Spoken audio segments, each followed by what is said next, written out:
This is what the box looks like with the lovely branding tape on it. This is what you will initially see in the box upon opening the lid. An autograph from the QC director, software activation guide, too long didn't read warranty. And then I will just, I don't even know, 500x speed this unboxing. And even at literally a 500 plus speed ramp, I am being particularly delicate with this thing because I don't exactly unbox expensive toys.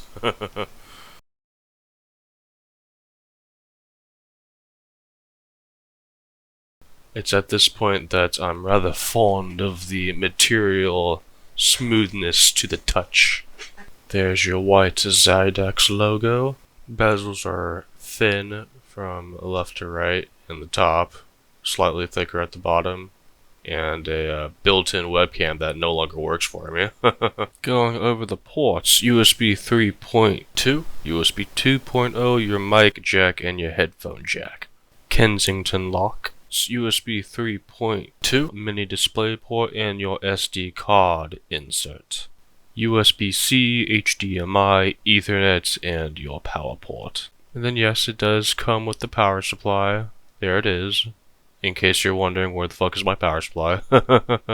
And then this is what it looks like. This is what the aesthetic of the air ventilation systems look like. And then your keyboard is nicely indented into the board by about 3mm. And here is your power button.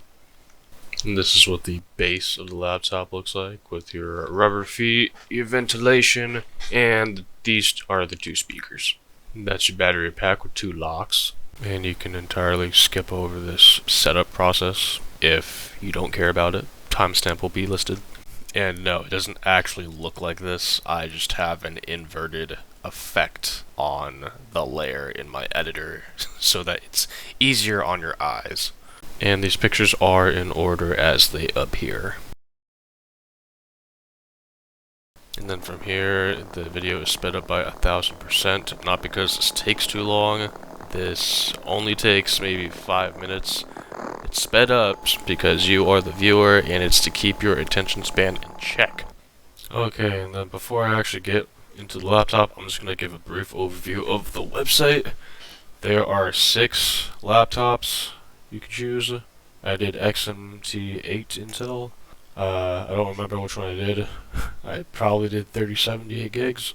If you want to actually look at the specs, you need to physically click on the word specs right here, and then you'll see everything from processor all the way down to keyboard and more. Pause when needed to, I/O port slots, communication, security, power system, OS support, certification, physical characteristics, other features. And then you get your core, case, memory, 8 gigs to 64, optical drive you can option in and out of, wireless card, warranty, goes from 1 year laptop parts and reliable warranty to 3 years of such.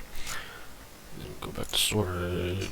Storage, anywhere from 500 gigs to 2 terabyte M.2. And then if you want that second M.2 SSD, you can. Cooling, whichever you prefer. Software, Windows 11 Home, Windows 11 Pro, productivity, any of these Microsoft Office installers, antivirus. This will come with the laptop regardless. There's no option out. Data backup, storage whale, Windows recovery, Windows 10 recovery flash drive, accessories for days, choice of 3 mouses, mouse mat, bag. I didn't get the bag, I didn't get the mouses. Headset, if you're really hardcore and you, I guess, want to get a headset from them upon checkout. Stream Deck, no Stream Deck. Monitor, if you fancy a monitor, you get these options for you. Keyboards, option 3 keyboards. Battery backup, none. Speakers, those are your speaker selections. And then card reader. You don't need this. My laptop comes with an SD card insert, but if you really need it, you got it. Webcam. Personally, I would look into other options that are on other websites on the market in general. Surge protector. Need a surge protector? You got one right here. Or you could look up another one. Freebies. My dumbass. Says right there. All the way up to triple XL. Streaming wizard. None. Video games bundle. None.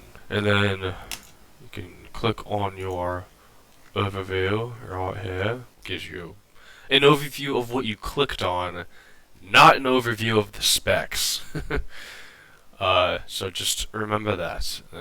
So yeah, that is the overview of the website. And then if you don't want to just drop 2,000 plus on your laptop, you can do the finance and leasing option, which I will probably just click on and not dive any further into it, nor will I read anything. Overview over. And back to the laptop. The keyboard is backlit. However, you cannot option to cycle through the RGB color spectrum. You can only choose from any given color, just a solid color, nothing more than that. And it has a number pad. Another thing that should be noted is that in order to adjust the brightness or the volume, you have to hold down the function key to adjust either of them. Which, in my personal opinion, I hate doing that, but I will deal with it regardless. Back to the keyboard, this has a dedicated delete key that deletes forward. That makes me a very happy user of this. Other than that, the keyboard operates just fine. Typing feels as natural as can be. The only time a keyboard design has ever physically captured my attention was Apple's butterfly keyboard that has a 2 millimeter height to them. Of course, this isn't that keyboard. I would consider it a quiet keyboard. To put it into more perspective, I would say that the keyboard loudness is ambient, so it's really perfect for any environment, really.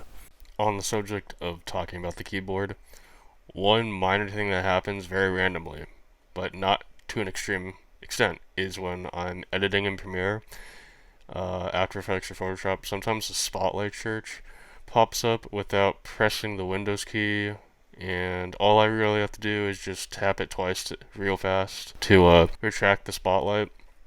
Maybe it's because I'm running Windows 11 on it.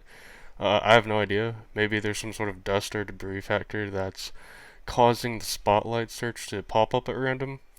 Whatever the case is, it's hardly an annoyance, but I figure I would just include it in here anyways.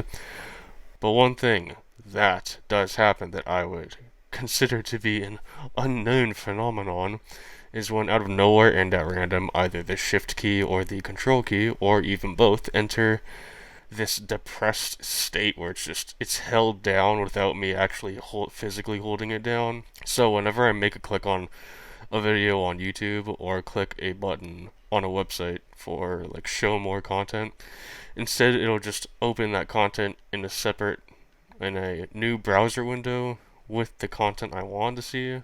I don't want that. I want it to just open in that same window. Or when I'm going through my file system, I click on the folder and it'll open a separate file window. Or I'll click on a single folder, but it won't open.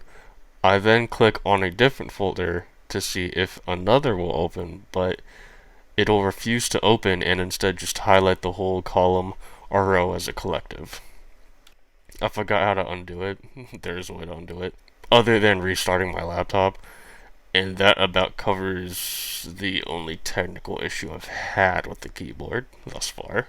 And then, despite how poor quality the webcam is, I would show it to you, since this is a laptop review, but it stopped working on me at some point. It was working at one point, but yeah, it became unlisted several Zoom cards later. But I don't care because I use a dedicated Logitech HD webcam USB plugin. As for the trackpad, I appreciate that it has a physical left and right button on it. It's also very fine and smooth to the touch. Among other questions is, can you switch out the RAM? I do not know if the RAM is soldered into the board, and I am not confident enough to dismantle the laptop base just to see that. Upon ordering your laptop, you can choose how much RAM is installed, as I already showed you. I put 32 gigs in mine. I don't plan on dismantling it due to a lack of confidence in remantling it. Moving on to the audio quality. I'm not an audio professional. This is only the second laptop I have ever owned, so my ultimate guess rating is 7 out of 10. They possibly sound best on a wood surface. It can be turned up pretty high and still sound great. The speakers themselves are these two small vents. What environment are you trying to use it in? Coffee shop, library, chill zone. When I'm using this thing, my headphones are on, dude. Either that or I'm in a private space with no people around, and even at that point, I have the volume at around 40%. Display colors and brightness. Despite all the glitch art, psychedelia, and audio reactors I do, I assume that these are the correct color gamut specs. Unfortunately, I don't know how to measure the brightness in nits. On another hand, I can tell you that the screen finish is matte and will not obtrusively reflect any harsh light sources right off of it. Battery life. Whether for gaming or creative software usage, you are playing with fire if you can get at least 2 hours of usage untethered from the wall. But that doesn't matter to me, because I ain't trying to composite anything untethered from an outlet, logically speaking. The physical size of the battery is near the size of an iPhone 12, with a bit of thickness to it. 48 watt hours, or 3270 milliamps, versus something like the Dell XPS series that can have a battery as massive as 97 watt hours. Your mileage of usage is going to vary extremely depending on what you utilize your laptop for. So, I mean, yo, dude, if you wanted this thing to blast all day while editing or gaming, that ain't happening off battery power alone.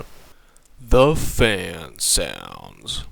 Well, I guess allow me to show you what this shit sounds like even when I do not have anything creative open. After Effects, Premiere, Photoshop, and I'm just running a browser with like 10 tabs open.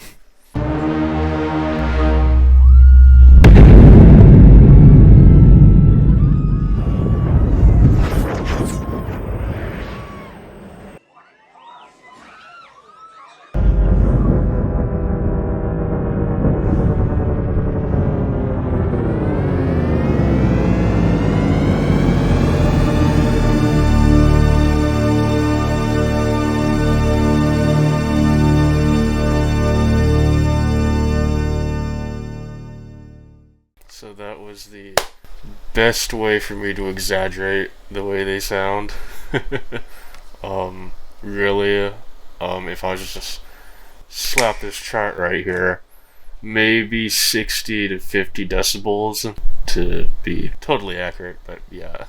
That's just about how much they full throttle that. So, while on a more detailed note, while editing, expect the fans on this thing to burn like a Dyson vacuum once you start grinding out non-fungible tokens.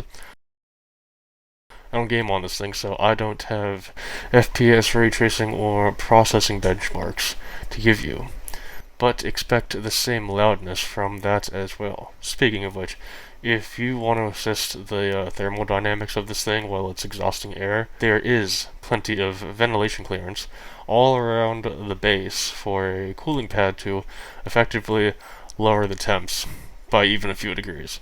Which is to say, even if you don't get a laptop cooling pad, you can just get an elevation platform for this thing, because even that does legitimately help the airflow of the fans while they're going full throttle.